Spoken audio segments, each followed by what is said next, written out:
नमस्कार दोस्तों, आज के वीडियो में आपका स्वागत है जहां हम फर्डिनेंड मैग्नेल की अविश्वसनीय यात्रा में गोता लगाएंगे, जिन्होंने दुनिया भर की समुद्री यात्रा की थी। हम उनके जीवन, उनके सामने आने वाली चुनौतियों और उनकी ऐतिहासिक यात्रा के दौरान की गई खोजों पर करीब से नज़र डालेंगे। तो आइए वीडियो में आगे बढ़ते हैं। फर्डिनेंड मैग्नेल एक पुर्तगाली खोजकर्ता थे, जिन्हें दुनिया का चक्कर लगाने वाले पहले व्यक्ति होने का श्रेय दिया जाता है। उनका जन्म 1480 में पुर्तगाल के सबरोसा में हुआ था और वे एक कुलीन परिवार में पले बढ़े थे। उन्हें पुर्तगाल के राजा जॉन द्वितीय के दरबार में शिक्षित किया गया, जहां उन्होंने नेविगेशन और कार्टोग्राफी सीखी। मैग्नेल को छोटी उम्र से ही अन्वेषण का शौक था और वह स्पाइस द्वीप समूह के लिए एक पश्चिम की ओर मार्ग खोजने का सपना देखते थे, जो उस समय पुर्तगाल के मुख्य प्रतिद्वंदी स्पेन द्वारा नियंत्रित थे। 1517 में उसने पुर्तगाल के राजा को अपनी योजना प्रस्तुत की, लेकिन राजा ने इस योजना को अस्वीकार कर दिया। परेशान मैग्नेल स्पेन चला गया और राजा चार्ल्स प्रथम को अपनी योजना सुनाई। राजा चार्ल्स प्रथम ने योजना सुनकर बहुत प्रभावित हुए और उस योजना को मंजूरी दे दी। मैग्नेल का अभियान 1519 में सेविले स्पेन से शुरू हुआ और मैग्नेल उस यात्रा का कप्तान नियुक्त किया गया और उन्हें यात्रा करने के लिए 5 जहाज़ों का बेड़ा दिया गया। इस यात्रा के दौरान इस यात्रा में कुल लोगों की संख्या 270 थी। यात्रा इसकी चुनौतियों के बिना नहीं थी, लेकिन मैग्नेल एक कुशल नाविक थे जो अपने चालक दल को प्रेरित करने और अपने मिशन पर ध्यान केंद्रित करने में सक्षम थे। मैग्नेल की यात्रा 1519 में शुरू हुई, जब वह सेविले स्पेन से दक्षिण अमेरिका की ओर रवाना हुए। यात्रा लंबी और कठिन थी और चालक दल को रास्ते में कई चुनौतियों का सामना करना पड़ा। उन्होंने तूफानों, तेज धाराओं और खतरनाक वन्य जीवन का सामना किया, लेकिन मैग्नेल के नेतृत्व ने उन्हें इन बाधाओं को दूर करने में मदद की। जब अभियान दक्षिण अमेरिका पहुंचा तो उन्होंने प्रशांत महासागर के मार्ग की तलाश के तट के नीचे अपनी यात्रा शुरू की।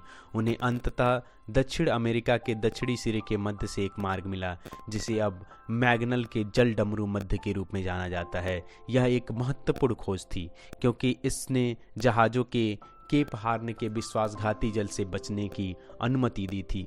जल डमरू मध्य से गुजरने के बाद मैग्नेल का बेड़ा प्रशांत महासागर में प्रवेश कर गया। प्रशांत क्षेत्र में यात्रा लंबी और कठिन थी, क्योंकि चालक दल को भूखमरी, बीमारी और विद्रोह का सामना करना पड़ा था। इन चुनौतियों के बावजूद मैग्नेल अपने दल को प्रेरित करने और अपने मिशन पर ध्यान केंद्रित करने में सक्षम था। महीनों की नौकायन के बाद अभियान अंततः 1521 में फिलीपींस पहुंचा।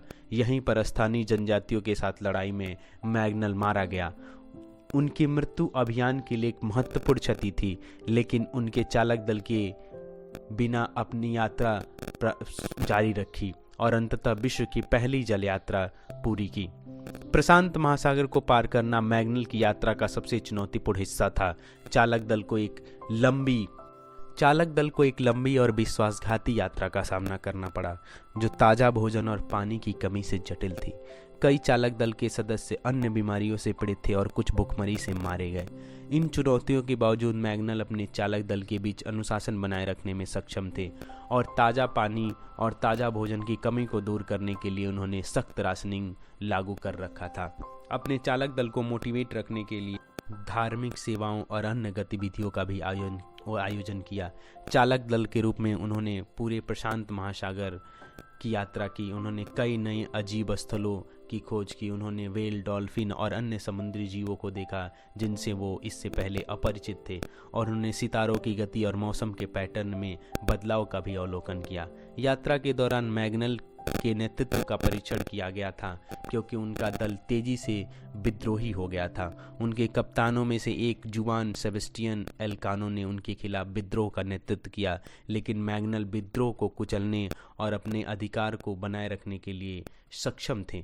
यात्रा की कठिनाई के बावजूद मैग्नेल और उनके चालक दल लगे रहे और वे अंततः 1521 में फिलीपींस पहुंचे। फिलीपींस में उनके आगमन ने यात्रा में एक महत्वपूर्ण मोड़ दिया, क्योंकि यहीं पर मैग्नेल का दुखद अंत हुआ था। हालांकि उनकी विरासत बनी रही। हालांकि उनकी विरासत बनी रही और उनके चालक दल ने उनके बिना यात्रा जारी रखी और अंततः पूरे ग्लोब का यात्रा किया। मैग्नल की यात्रा एक ऐतिहासिक उपलब्धि थी जिसका विश्व पर गहरा प्रभाव पड़ा। ग्लोब के परिभ्रमण ने नए व्यापार मार्ग और मानव ज्ञान की सीमाओं का विस्तार किया। मैग्नल ने अमेरिका और प्रशांत के यूरोपीय निवेश की यात्रा को भी चिन्हित किया।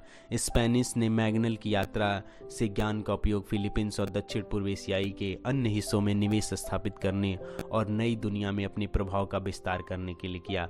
मैग्नल की विरासत और उनके नाम पर कई जगहों के नाम देखे जा सकते हैं, जैसे Tang straight of मैग्नल, मैग्नल bay, मैग्नल cross शामिल है।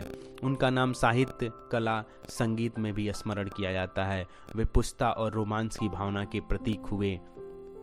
अंत में मैग्नल की यात्रा एक उल्लेखनीय उपलब्धि थी जिसने इतिहास के पाठ्यक्रम को बदल दिया।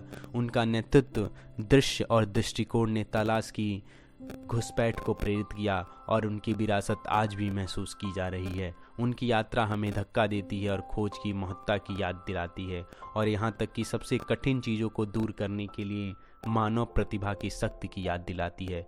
इस वीडियो में हमने दुनिया की परिक्रमा करने वाले पहले व्यक्ति फर्डिनेंड मैग्नल की अविश्वसनीय यात्रा का पता लगाया। हमने देखा कि अन्वेषण के लिए मैग्नल के जुनून और उनके नेतृत्व कौशल ने उन्हें अपनी यात्रा में कई चुनौतियों का सामना करने में मदद की।